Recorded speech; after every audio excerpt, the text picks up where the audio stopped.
ముక్కు చెవులు కోయడానికి నేను విమర్శించాను. ఎవరో ఒక యూట్యూబర్ పెద్ద మనిషి, వీళ్ళంతా యూట్యూబర్లకు జ్ఞానం ఎక్కడి నుంచి వస్తుందో తెలియదు.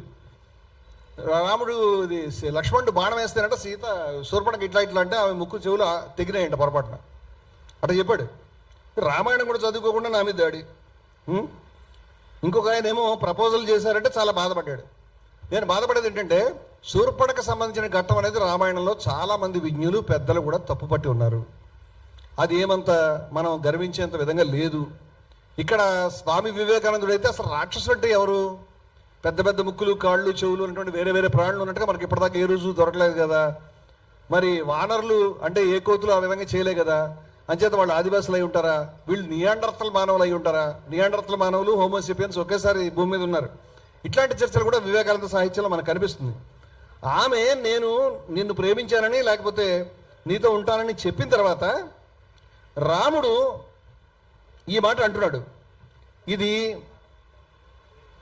రామాయణంలోని యుద్ధకాండం ఆచార్య పుల్లెల శ్రీరామచంద్రుడు గారి యొక్క చాలా ప్రామాణికమైన అనువాదం, ఆర్ష విజ్ఞాన ట్రస్టు.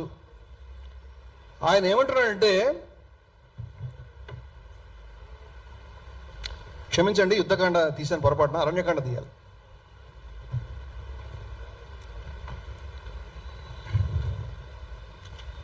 అరణ్యకాండలో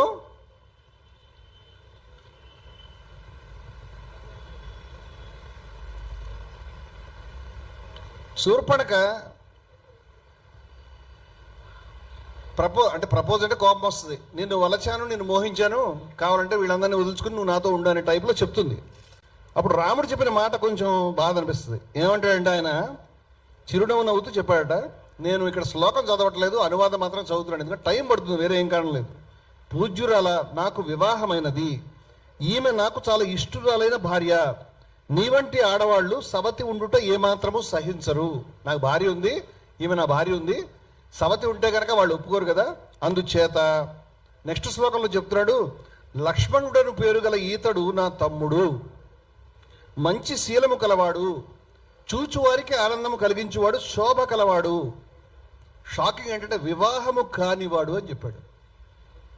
వివాహము కానివాడు అనడానికి అకృతదారశ్చ వివాహము కానివాడని ఇక్కడ ప్రతిపదార్థంలో కనిపిస్తుంది. శ్లోకంలో అదే మాట, శ్రీమాన్ అకృతదారశ్చ అని ఉంది. వివాహము కానివాడు పరాక్రమవంతుడు.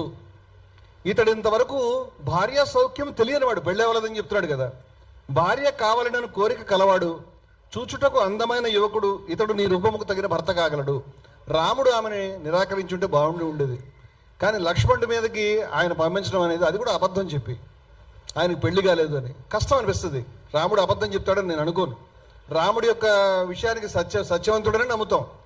మరి ఇక్కడ అబద్ధం స్పష్టం కనిపిస్తోంది. ఇది ప్రక్షిప్తమా, ఎవరైనా చేర్చారు నాకు తెలియదు. ఒక షటిల్ కాక్ మాదిరిగా శూర్పణఖని రాముడు లక్ష్మణుడు అటు ఇటు పంపిస్తారు. ఇక్కడ రాముడు ఫస్ట్ లక్ష్మణుడి దగ్గరికి, ఆయన పెళ్ళి అవ్వలేదు, భార్యా సౌఖ్యం కూడా తెలియదు, ఆయనతో ఉండు సుఖంగా ఉంటుంది చెప్తాడు. లక్ష్మణుడి దగ్గరికి వెడితే లక్ష్మణుడు ఏమని చెప్తాడంటే, ఆమెను చూసి, పద్మము వంటి రంగు కలదానా, నేను పూజ్యుడైన నా అన్నగారికి అధీనుడైన సోదరుడును, దాసుడనైనా నాకు భార్యవై నీవు కూడా దాస్యవగుటకు కోరుచున్నాము. నేనే ఆయనకి పరిచర్యలు చేస్తూ దాసుడిగా ఉన్నాను, నా పక్కన నువ్వు కూడా పని మనిషిగా కుదురుకుంటావు కదా అంటున్నాడు. ఇది బాగాలేదు కదా అని ఈయన మళ్ళీ అన్నగారి దగ్గరికి పంపిస్తున్నాడు. నిర్మలమైన శరీర ఛాయ గల నీవు ఓ విశాలాక్షి, అన్ని విషయములందు సఫలుడైన మా అన్నగారికి చిన్న భార్యవై నీ కోరిక సిద్ధించగా ఆనందించుము అన్నాడు. అని చెప్పిన తర్వాత ఇంకొక ఆశ్చర్యమైన మాట చెప్తున్నాడు లక్ష్మణుడు. ఏమని చెప్తున్నాడంటే, వికృత రూపముతో అణిగిపోయిన పొట్టతో భయంకరురాలుగా ఉన్న ఈ చెడ్డ ముసలి భార్యను విడిచి రాముడు నిన్నే పొందగలడు. సీత గురించి ఈ మాట లక్ష్మణుడు సీత గురించి చెప్తున్నాడు. ఏమని చెప్తున్నాడు? ఆమె వికృత రూపంతో ఉంది, అణగిపోయిన పొట్టతో ఉంది, భయంకరురాలుగా ఉంది. ఈ చెడ్డ ముసలి భార్య చెడ్డది, ఈమెను వదిలిపెట్టేసి రాముడు నీతో ఉంటాడు అని చెప్తున్నాడు సీతను చూపించి. ఇది జోక్ అని వాల్మీకి చెప్తాడు మనకి. ఇదంతా ఆయన మీద పరిహాసం చేస్తున్నాడు ఆమెని అని.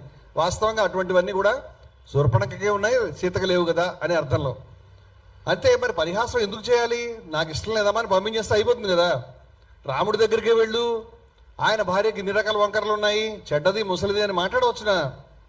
తర్వాత ఈ మాటలు విని భయంకరురాలు వంగిన పొట్టగలది అయిన ఆ శూర్పణఖ లక్ష్మణుడి మాటలు విని పరిహాసమునందు నేర్పు లేనిదగుటచే, అంటే ఆమెకు జోకులు అర్థం కావు అని. ఆయన జోక్ చేశాడు, ఈమెకు అర్థం కాలేదు. అది నిజమే అని తలచాను, అది నిజమే అనుకుంది. వెళ్ళి ఆమె మళ్ళీ రాముడి దగ్గరికి వెళ్ళి మళ్ళీ మాట్లాడుతుంది.